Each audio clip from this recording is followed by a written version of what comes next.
சாமுவேலின் 2ஆம் புஸ்தகம் 15ஆம் அதிகாரம். இதற்கு பின்பு அப்சலோன் இரதங்களையும் குதிரைகளையும் தனக்கு முன் ஓட 50 சேவகரையும் சம்பாதித்தான். மேலும் அப்சலோம் காலைதோறும் எழுந்திருந்து பட்டணத்து வாசலுக்கு போகிற வழி ஓரத்திலே நின்று கொண்டு, எவனாகிலும் தனக்கு இருக்கிற வழக்கு முகாந்தரமாய் ராஜாவினிடத்தில் நியாயத்திற்காக போகும்போது அவனை அழைத்து, நீ எந்த ஊரான் என்று கேட்பான். அவன், உமது அடியான் இஸ்ரவேல் கோத்திரங்களில் ஒன்றுக்கடுத்த இன்ன ஊரான் என்றால், அப்பொழுது அப்சலோம் அவனை நோக்கி, இதோ உன் காரியம் நேர்மையும் நியாயமுமாயிருக்கிறது. ஆனாலும் ராஜாவினிடத்திலே உன் காரியத்தை விசாரிப்பார் ஒருவரும் இல்லை என்பான். பின்னும் அப்சலோம், வழக்கு வியாஜியமுள்ளவர்கள் எல்லாரும் என்னிடத்தில் வந்து, நான் அவர்களுக்கு நியாயம் செய்யும்படிக்கு என்னை தேசத்திலே நியாயாதிபதியாக வைத்தால் நலமாயிருக்கும் என்பான். எவனாகிலும் ஒருவன் அவனை வணங்க வரும்போது அவன் தன் கையை நீட்டி அவனை தழுவி முத்தஞ்செய்வான். இந்த பிரகாரமாக அப்சலோம் ராஜாவினிடத்தில் நியாயத்திற்காக வரும் இஸ்ரவேலருக்கெல்லாம் செய்து இஸ்ரவேல் மனுஷருடைய இருதயத்தை கவர்ந்து கொண்டான். 40 வருஷம் சென்ற பின்பு அப்சலோம் ராஜாவை நோக்கி, நான் கர்த்தருக்கு பண்ணின என் பொருத்தனையை எப்ரோனில் செலுத்தும்படிக்கு நான் போக உத்தரவு கொடும். கர்த்தர் என்னை எருசலேமுக்கு திரும்பி வர பண்ணினால் கர்த்தருக்கு ஆராதனை செய்வேன் என்று உமது அடியானாகிய நான் சீரியா தேசத்தில் கேசூரிலே குடியிருக்கும் போது பொருத்தனை பண்ணினேன் என்றான். அதற்கு ராஜா, சமாதானத்தோடே போ என்றான். அப்பொழுது அவன் எழுந்து எப்ரோனுக்கு போனான்.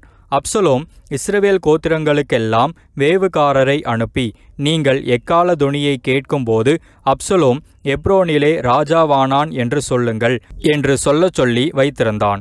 எருசலேமிலிருந்து வரவழைக்கப்பட்ட 200 பேர் அப்சலோமோடே கூட போனார்கள். அவர்கள் வஞ்சகமின்றி அறியாமையினால் போனார்கள். அப்சலோம் பலிகளை செலுத்தும்போது தாவீதின் ஆலோசனைக்காரனாகிய அகிதோப்பேல் என்னும் கீலோனியனையும் அவன் ஊராகிய கீலோவிலிருந்து வரவழைப்பித்தான். அப்படியே கட்டுப்பாடு பலத்து ஜனங்கள் அப்சலோமினிடத்தில் திரளாய் வந்து கூடினார்கள். அதை அறிவிக்கிற ஒருவன் தாவீதினிடத்தில் வந்து, இஸ்ரவேலில் ஒவ்வொருவருடைய இருதயமும் அப்சலோமை பற்றி போகிறது என்றான். அப்பொழுது தாவீது எருசலேமிலே தன்னிடத்திலுள்ள தன்னுடைய எல்லா ஊழியக்காரரையும் நோக்கி, எழுந்து ஓடிப்போவோம், இல்லாவிட்டால் நாம் அப்சலோமுக்கு தப்ப இடமில்லை. அவன் தீவிரித்து நம்மிடத்தில் வந்து நம்மை பிடித்து நம்மேல் பொல்லாப்பு வரப்பண்ணி நகரத்தை பட்டய கருக்கினால் சங்காரம் பண்ணாதபடிக்கு தீவிரமாய் புறப்படுங்கள் என்றான். ராஜாவின் ஊழியக்காரர் ராஜாவை பார்த்து, இதோ ராஜாவாகிய எங்கள் ஆண்டவன் கட்டளையிடும் காரியத்தை எல்லாம் செய்ய உமது அடியாராகிய நாங்கள் ஆயத்தமாயிருக்கிறோம் என்றார்கள். அப்படியே ராஜாவும் அவனுடைய வீட்டார் எல்லாரும் கால்நடையாய் புறப்பட்டார்கள். வீட்டை காக்க ராஜா மறுமனையாட்டிகளாகிய 10 ஸ்திரீகளை பின்வைத்தான். ராஜாவும் சமஸ்த ஜனங்களும் கால்நடையாய் புறப்பட்டு சற்று தூரம் போய் ஒரு இடத்திலே தரித்து நின்றார்கள். அவனுடைய ஊழியக்காரர் எல்லாரும், கிரேத்தியர் யாவரும் பிலேத்தியர் யாவரும் அவன் பக்கத்திலே நடந்து போனார்கள். காத்தூரிலிருந்து கால்நடையாய் வந்திருந்த 600 பேராகிய கித்தியர் எல்லாரும் ராஜாவுக்கு முன்பாக நடந்தார்கள். அப்பொழுது ராஜா கித்தியனாகிய ஈத்தாயை பார்த்து, நீ எங்களுடனே கூட வருவானேன்? நீ திரும்பி போய் ராஜாவுடனே கூட இரு. நீ அந்நிய தேசத்தான், நீ உன் இடத்திற்கு திரும்பி போகலாம். நீ நேற்றுத்தானே வந்தாய், இன்று நான் உன்னை எங்களோடே நடந்து வரும்படிக்கு அழைத்து கொண்டு போகலாமா? நான் போகக்கூடிய இடத்திற்கு போகிறேன், நீ உன் சகோதரரையும் அழைத்து கொண்டு திரும்பிப்போ. கிருபையும் உண்மையும் உன்னோடே இருப்பதாக என்றான். ஆனாலும் ஈத்தாய் ராஜாவுக்கு பிரதியுத்தரமாக, ராஜாவாகி என் ஆண்டவன் எங்கே இருப்பாரோ அங்கே உமது அடியானும் செத்தாலும் பிழைத்தாலும் இருப்பான் என்று கர்த்தருடைய ஜீவனையும் ராஜாவாகிய என் ஆண்டவனுடைய ஜீவனையும் கொண்டு சொல்லுகிறேன் என்றான். அப்பொழுது தாவீது ஈத்தாயை நோக்கி, நடந்து வா என்றான். அப்படியே கித்தியனாகிய ஈத்தாயும் அவனுடைய எல்லா மனுஷரும் அவனோடு இருக்கிற எல்லா பிள்ளைகளும் நடந்து போனார்கள். சகல ஜனங்களும் நடந்து போகிற போது தேசத்தார் எல்லாரும் மகா சத்தமாய் அழுதார்கள். ராஜா கீதரோன் ஆற்றை கடந்தான். ஜனங்கள் எல்லாரும் வனாந்தரத்திற்கு போகிற வழியே நடந்து போனார்கள். சாதோக்கும் தேவனுடைய உடன்படிக்கை பெட்டியை அவனோடே கூட இருந்து சுமக்கிற சகல லேவியரும் வந்து தேவனுடைய பெட்டியை அங்கே வைத்தார்கள். ஜனங்கள் எல்லாரும் நகரத்திலிருந்து கடந்து தீரும் மட்டும் அபியத்தார் திரும்பி போயிருந்தான். ராஜா சாதோக்கை நோக்கி, தேவனுடைய பெட்டியை நகரத்திற்கு திரும்ப கொண்டு போ. கர்த்தருடைய கண்களில் எனக்கு கிருபை கிடைத்ததானால் நான் அதையும் அவர் வாசஸ்தலத்தையும் பார்க்கிறதற்கு என்னை திரும்ப வர பண்ணுவார். அவர் உன்மேல் எனக்கு பிரியமில்லை என்பாராகில், இதோ இங்கே இருக்கிறேன். அவர் தம்முடைய பார்வைக்கு நலமானபடி எனக்கு செய்வாராக என்றான். பின்னும் ராஜா ஆசாரியனாகிய சாதோக்கை நோக்கி, நீ ஞான திருஷ்டிக்காரன் அல்லவோ? நீ சமாதானத்தோடே நகரத்திற்கு திரும்பு. உன் மகன் அகிமாசும் அபியத்தாரின் மகன் யோனத்தானுமாகிய உங்கள் குமாரர் 2 பேரும் உங்களோடே கூட திரும்பி போகட்டும். எனக்கு அறிவிக்கிறதற்கு உங்களிடத்திலிருந்து செய்தி வருமட்டும் நான் வனாந்தரத்தின் வெளிகளிலே தரித்திருப்பேன் என்றான். அப்படியே சாதோக்கும் அபியத்தாரும் தேவனுடைய பெட்டியை எருசலேமுக்கு திரும்ப கொண்டு போய் அங்கே இருந்தார்கள். தாவீது தன் முகத்தை மூடி வெறுங்காலால் நடந்து அழுது கொண்டு ஒலிவ மலையின் மேல் ஏறி போனான். அவனோடிருந்த சகல ஜனங்களும் முகத்தை மூடி அழுது கொண்டு ஏறினார்கள். அப்சலோமோடே கட்டுப்பாடு பண்ணினவர்களுடன் அகித்தோப்பேலும் சேர்ந்திருக்கிறான் என்று தாவீதுக்கு அறிவிக்கப்பட்ட போது தாவீது, கர்த்தாவே, அகித்தோப்பேலின் ஆலோசனையை பைத்தியமாக்கி விடுவீராக என்றான். தாவீது மலையின் உச்சி மட்டும் வந்து அங்கே தேவனை பணிந்து கொண்டபோது, இதோ அர்க்கியனாகிய ஊசாய் தன் வஸ்திரத்தை கிழித்து கொண்டு தலையின் மேல் புழுதியை போட்டுக்கொண்டவனாய் அவனுக்கு எதிர்பட்டான். தாவீது அவனை பார்த்து, நீ என்னோடே கூட நடந்து வந்தால் எனக்கு பாரமாயிருப்பாய். நீ நகரத்திற்கு திரும்பி போய் அப்சலோமை நோக்கி, ராஜாவே, உம்முடைய ஊழியக்காரனாயிருப்பேன். முன் நான் உம்முடைய தகப்பனுக்கு ஊழியக்காரனாயிருந்தேன். இப்போது நான் உமக்கு ஊழியக்காரன் என்றாயேயாகில் எனக்காக அகித்தோப்பேலின் ஆலோசனையை அபத்தமாக்குவாய். உன்னோடே அங்கே சாதோக் அபியத்தார் என்னும் ஆசாரியர்கள் இருக்கிறார்கள் அல்லவா? ராஜாவின் வீட்டிலே பிறக்கிற ஏதேது செய்தி உண்டோ, என்னென்ன கேள்விப்படுகிறாயோ அதையெல்லாம் சாதோக் அபியத்தார் என்னும் ஆசாரியர்களுக்கு அறிவிப்பாய். அங்கே அவர்களோடே சாதோக்கின் மகன் அகிமாசும் அபியத்தாரின் மகன் யோனத்தானும் அவர்கள் 2 குமாரரும் இருக்கிறார்கள். நீங்கள் கேள்விப்படுகிற செய்தியை எல்லாம் அவர்கள் வசமாய் எனக்கு அனுப்புவீர்களாக என்றான். அப்படியே தாவீதின் சிநேகிதனாகிய ஊசாய் நகரத்திற்கு வந்தான். அப்சலோமும் எருசலேமுக்கு வந்தான். சாமுவேலின் 2ஆம் புஸ்தகம் 16ஆம் அதிகாரம். தாவீது மலையுச்சியிலிருந்து சற்றப்புறம் நடந்து போன போது, இதோ மேவிபோசேத்தின் காரியக்காரனாகிய சீபா பொதிகளை சுமக்கிற 2 கழுதைகளை ஓட்டி கொண்டு வந்து அவனை சந்தித்தான். அவைகளில் 200 அப்பங்களும் வற்றலான 100 திராட்சப்பழ குலைகளும் வசந்த காலத்து பலனான 100 குலைகளும் 1 துருத்தி திராட்சரசமும் இருந்தது. ராஜா சீபாவை பார்த்து, இவைகள் என்னத்திற்கு என்று கேட்டதற்கு சீபா, கழுதைகள் ராஜாவின் வீட்டார் ஏறுகிறதற்கும் அப்பங்களும் பழங்களும் வாலிபர் புசிக்கிறதற்கும் திராட்சரசம் வனாந்தரத்தில் விடாய்த்து போனவர்கள் குடிக்கிறதற்குமே என்றான். அப்பொழுது ராஜா, உன் ஆண்டவனுடைய குமாரன் எங்கே என்று கேட்டதற்கு சீபா ராஜாவை நோக்கி, எருசலேமில் இருக்கிறான்.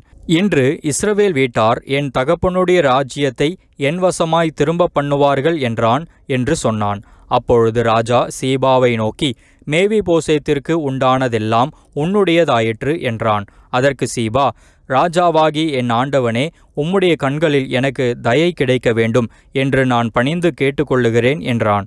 தாவீது ராஜா பகூரிம் மட்டும் வந்தபோது, இதோ சவுல் வீட்டு வம்சத்தானாயிருக்கிற கேராவின் குமாரனாகிய சீமேயி என்னும் பேருள்ள ஒரு மனுஷன் அங்கே இருந்து புறப்பட்டு தூஷித்து கொண்டே நடந்து வந்து, சகல ஜனங்களும் சகல பலசாலிகளும் தாவீதின் வலதுபுறமாகவும் இடதுபுறமாகவும் நடக்கையில் தாவீதின் மேலும் தாவீது ராஜாவுடைய சகல ஊழியக்காரர் மேலும் கற்களை எறிந்தான். சீமேயி அவனை தூஷித்து, இரத்த பிரியனே, பேலியாளின் மனுஷனே, தொலைந்து போ, தொலைந்து போ. சவுலின் ஸ்தலத்தில் ராஜாவான உன்மேல் கர்த்தர் சவுல் வீட்டாரின் இரத்தப்பழியை திரும்ப பண்ணினார். கர்த்தர் ராஜ்யபாரத்தை உன் குமாரனாகிய அப்சலோமின் கையில் ஒப்பு கொடுத்தார். இப்போதும் இதோ உன் அக்கிரமத்தில் அகப்பட்டாய். நீ இரத்தப்பிரியனான மனுஷன் என்றான். அப்பொழுது செருயாவின் குமாரன் அபிசாய் ராஜாவை நோக்கி, அந்த செத்த நாய் ராஜாவாகிய என் ஆண்டவனை தூஷிப்பானேன், நான் போய் அவன் தலையை வாங்கி போடட்டுமே என்றான். அதற்கு ராஜா, செருயாவின் குமாரரே, எனக்கும் உங்களுக்கும் என்ன? அவன் என்னை தூஷிக்கட்டும், தாவீதை தூஷிக்க வேண்டும் என்று கர்த்தர் அவனுக்குச் சொன்னார். ஆகையால் ஏன் இப்படி செய்கிறாய் என்று கேட்கத்தக்கவன் யார் என்றான். பின்னும் தாவீது அபிசாயையும் தன் ஊழியக்காரர் எல்லாரையும் பார்த்து, இதோ என் கர்ப்ப பிறப்பான என் குமாரனே, என் பிராணனை வாங்க தேடும்போது இந்த பென்யமீனன் எத்தனை அதிகமாய் செய்வான்? அவன் தூஷிக்கட்டும். அப்படி செய்ய கர்த்தர் அவனுக்கு கட்டளையிட்டிருக்கிறார். ஒருவேளை கர்த்தர் என் சிறுமையை பார்த்து இந்த நாளில் அவன் நிந்தித்த நிந்தனைக்கு பதிலாக எனக்கு நன்மையை சரிக்கட்டுவார் என்றான். அப்படியே தாவீதும் அவன் மனுஷரும் வழியே நடந்து போனார்கள். சீமேயும் மலையின் பக்கத்திலே அவனுக்கு எதிராக நடந்து தூஷித்து அவனுக்கு எதிராக கற்களை எறிந்து மண்ணை தூற்றிக்கொண்டே வந்தான். ராஜாவும் அவனோடிருந்த சகல ஜனங்களும் விடாய்த்தவர்களாய் தங்குமிடத்திலே சேர்ந்து இளைப்பாறினார்கள். அப்சலோமும் இஸ்ரவேல் மனுஷராகிய சகல ஜனங்களும் அவனோடே கூட அகித்தோப்பேலும் எருசலேமுக்கு வந்தார்கள். அர்க்கியனாகிய ஊசாய் என்னும் தாவீதின் சிநேகிதன் அப்சலோமிடத்தில் வந்தபோது ஊசாய் அப்சலோமை நோக்கி, ராஜாவே வாழ்க, ராஜாவே வாழ்க என்றான். அப்பொழுது அப்சலோம் ஊசாயை பார்த்து, உன் சிநேகிதன் மேல் உனக்கு இருக்கிற தயை இதுதானோ? உன் சிநேகிதனோடே நீ போகாதே போனது என்ன என்று கேட்டான். அதற்கு ஊசாய் அப்சலோமை நோக்கி, அப்படி அல்ல, கர்த்தரும் இந்த ஜனங்களும் இஸ்ரவேல் மனுஷர் அனைவரும் தெரிந்து கொள்ளுகிறவரையே நான் சேர்ந்து அவரோடே இருப்பேன். இதுவும் அல்லாமல் நான் யாரிடத்தில் சேவிப்பேன்? அவருடைய குமாரனிடத்தில் அல்லவா? உம்முடைய தகப்பனிடத்தில் எப்படி சேவித்தேனோ அப்படியே உம்மிடத்திலும் சேவிப்பேன் என்றான். அப்சலோம் அகித்தோப்பேலை பார்த்து, நாங்கள் செய்ய வேண்டியது இன்னதென்று ஆலோசனை சொல்லும் என்றான். அப்பொழுது அகித்தோப்பேல் அப்சலோமை நோக்கி, வீட்டை காக்க உம்முடைய தகப்பன் பின்வைத்த அவருடைய மறுமனையாட்டிகளிடத்தில் பிரவேசியும். அப்பொழுது உம்முடைய தகப்பனுக்கு நாற்றமாய் போனீர் என்பதை இஸ்ரவேலர் எல்லாரும் கேள்விப்பட்டு உம்மோடிருக்கிற எல்லாருடைய கைகளும் பலக்கும் என்றான். அப்படியே அப்சலோமுக்கு உப்பரிகையின் மேல் ஒரு கூடாரத்தை போட்டார்கள். அங்கே அப்சலோம் சகல இஸ்ரவேலரின் கண்களுக்கு முன்பாக தன் தகப்பனுடைய மறுமனையாட்டிகளிடத்தில் பிரவேசித்தான். அந்நாட்களில் அகித்தோப்பேல் சொல்லும் ஆலோசனை தேவனுடைய வாக்கை போல இருந்தது. அப்படி அகித்தோப்பேலின் ஆலோசனை எல்லாம் தாவீதுக்கும் இருந்தது, அப்சலோமுக்கும் அப்படியே இருந்தது. சாமுவேலின் 2ஆம் புஸ்தகம் 17ஆம் அதிகாரம். பின்பு அகித்தோப்பேல் அப்சலோமை நோக்கி, நான் 12000 பேரை தெரிந்து கொண்டு எழுந்து இன்று ராத்திரி தாவீதை பின்தொடர்ந்து போகட்டும். அவன் விடாய்த்தவனும் கை தளர்ந்தவனுமாயிருக்கையில் நான் அவனிடத்தில் போய் அவனை திடுக்கிட பண்ணுவேன். அப்பொழுது அவனோடிருக்கும் ஜனங்கள் எல்லாரும் ஓடிப்போவதினால் நான் ராஜா ஒருவனை மாத்திரம் வெட்டி ஜனங்களை எல்லாம் உம்முடைய வசமாய் திரும்ப பண்ணுவேன். இப்படி செய்ய நீர் வகை தேடினால் எல்லாரும் திரும்பின பின் ஜனங்கள் சமாதானத்தோடு இருப்பார்கள் என்றான். இந்த வார்த்தை அப்சலோமின் பார்வைக்கும் இஸ்ரவேலுடைய சகல மூப்பரின் பார்வைக்கும் நலமாய் தோன்றினது. ஆகிலும் அப்சலோம் அர்க்கியனாகிய ஊசாயை கூப்பிட்டு அவன் வாய்மொழியையும் கேட்போம் என்றான். ஊசாய் அப்சலோமிடத்தில் வந்தபோது அப்சலோம் அவனை பார்த்து, இந்த பிரகாரமாக அகித்தோப்பேல் சொன்னான், அவன் வார்த்தையின்படி செய்வோமா? அல்லவென்றால் நீ சொல் என்றான். அப்பொழுது ஊசாய் அப்சலோமை நோக்கி, அகித்தோப்பேல் இந்த விசை சொன்ன ஆலோசனை நல்லதல்ல என்றான். மேலும் ஊசாய், உம்முடைய தகப்பனும் அவன் மனுஷரும் பலசாலிகள் என்றும் வெளியிலே குட்டிகளை பறிகொடுத்த கரடியைப் போல மனமெரிகிறவர்கள் என்றும் நீர் அறிவீர். உம்முடைய தகப்பன் யுத்த வீரனுமாயிருக்கிறார். அவர் ராக்காலத்தில் ஜனங்களோடே தங்கமாட்டார். இதோ அவர் இப்பொழுது ஒரு கெவியிலாவது வேறே யாதோர் இடத்திலாவது ஒளித்திருப்பார். துவக்கத்திலே தானே நம்முடையவர்களில் சிலர் பட்டார்களே, ஆனால் அதை கேட்கிற யாவரும் அப்சலோமை பின் செல்லுகிற ஜனங்களில் சங்காரம் உண்டாயிற்று என்பார்கள். அப்பொழுது சிங்கத்தின் இருதயத்திற்கொத்த இருதயமுள்ள பலவானாயிருக்கிறவனும் கூட கலங்கி போவான். உம்முடைய தகப்பன் சௌரியவான் என்றும் அவரோடிருக்கிறவர்கள் பலசாலிகள் என்றும் இஸ்ரவேலர் எல்லாரும் அறிவார்கள். ஆதலால் நான் சொல்லுகிற யோசனையாவது, தான் முதல் பெயர்சபா மட்டும் இருக்கிற கடற்கரை மணலத்தனை திரட்சியான இஸ்ரவேலர் எல்லாரும் உம்மண்டையில் கூட்டப்பட்டு நீர்தானே கூட யுத்தத்திற்கு போக வேண்டும். அப்பொழுது அவரை கண்டுபிடிக்கிற எவ்விடத்திலாகிலும் நாம் அவரிடத்தில் போய் பனி பூமியின் மேல் இறங்குவது போல அவர் மேல் இறங்குவோம். அப்படியே அவரோடிருக்கிற எல்லா மனுஷரிலும் ஒருவனும் அவருக்கு மீந்திருப்பதில்லை. ஒரு பட்டணத்திற்குள் புகுந்தாரேயானால் இஸ்ரவேலர் எல்லாரும் அந்த பட்டணத்தின் மேல் கயிறுகளை போட்டு அங்கே ஒரு பொடிக்கல்லும் காணப்படாதே போகுமட்டும் அதை இழுத்து ஆற்றிலே போடுவார்கள் என்றான். அப்பொழுது அப்சலோமும் இஸ்ரவேல் மனுஷர் அனைவரும் அகித்தோப்பேலின் ஆலோசனையை பார்க்கிலும் அர்க்கியனாகிய ஊசாயின் ஆலோசனை நல்லது என்றார்கள். இப்படி கர்த்தர் அப்சலோமின் மேல் பொல்லாப்பை வரப்பண்ணும் பொருட்டு அகித்தோப்பேலின் நல்ல ஆலோசனையை அபத்தமாக்குகிறதற்கு கர்த்தர் கட்டளையிட்டார். பின்பு ஊசாய் சாதோக் அபியத்தார் என்னும் ஆசாரியர்களை பார்த்து இன்னபடி அகித்தோப்பேல் அப்சலோமுக்கும் இஸ்ரவேலின் மூப்பருக்கும் ஆலோசனை சொன்னான். நானோ இன்னபடி ஆலோசனை சொன்னேன். இப்பொழுதும் நீங்கள் சீக்கிரமாய் தாவீதுக்கு அறிவிக்கும்படிக்கு செய்தி அனுப்பி, நீர் இன்று ராத்திரி வனாந்தரத்தின் வெளிகளிலே தங்க வேண்டாம், ராஜாவும் அவரோடிருக்கிற சகல ஜனங்களும் விழுங்கப்படாதபடிக்கு தாமதமில்லாமல் அக்கறைப்பட வேண்டும் என்று சொல்லச் சொல்லுங்கள் என்றான். யோனத்தானும் அகிமாசும் தாங்கள் நகரத்தில் பிரவேசிக்கிறதினால் காணப்படாதபடிக்கு இன்ரோகேல் அண்டை நின்று கொண்டிருந்தார்கள். ஒரு வேலைக்காரி போய் அதை அவர்களுக்குச் சொன்னாள். அவர்கள் தாவீது ராஜாவுக்கு அதை அறிவிக்க போனார்கள். ஒரு பிள்ளையாண்டான் அவர்களை கண்டு அப்சலோமுக்கு அறிவித்தான். ஆகையால் அவர்கள் இருவரும் சீக்கிரமாய் போய் பகூரீமில் இருக்கிற ஒரு மனுஷன் வீட்டிற்குள் பிரவேசித்தார்கள். அவன் முற்றத்தில் ஒரு கிணறு இருந்தது. அதில் இறங்கினார்கள். வீட்டுக்காரி ஒரு பாயை எடுத்து கிணற்று வாயின் மேல் விரித்து காரியம் வெளிப்படாதபடிக்கு அதன் மேல் நொய்யை பரப்பி வைத்தாள். அப்சலோமின் சேவகர் அந்த ஸ்திரீயினிடத்தில் வீட்டிற்குள் வந்து, அகிமாசும் யோனத்தானும் எங்கே என்று கேட்டார்கள். அவர்களுக்கு அந்த ஸ்திரீ வாய்க்காலுக்கு அப்பாலே போய்விட்டார்கள் என்றாள். இவர்கள் தேடி காணாதே போய் எருசலேமுக்கு திரும்பினார்கள். இவர்கள் போன பிற்பாடு அவர்கள் கிணற்றிலிருந்து ஏறி வந்து தாவீது ராஜாவுக்கு அறிவித்து, தாவீதை நோக்கி, சீக்கிரமாய் எழுந்து ஆற்றை கடந்து போங்கள், இன்னபடி அகித்தோப்பேல் உங்களுக்கு விரோதமாய் ஆலோசனை சொன்னான் என்றார்கள். அப்பொழுது தாவீதும் அவனோடிருந்த சகல ஜனங்களும் எழுந்து யோர்தானை கடந்து போனார்கள். பொழுது விடுகிறதற்குள்ளாக யோர்தானை கடவாதவன் ஒருவனும் இல்லை.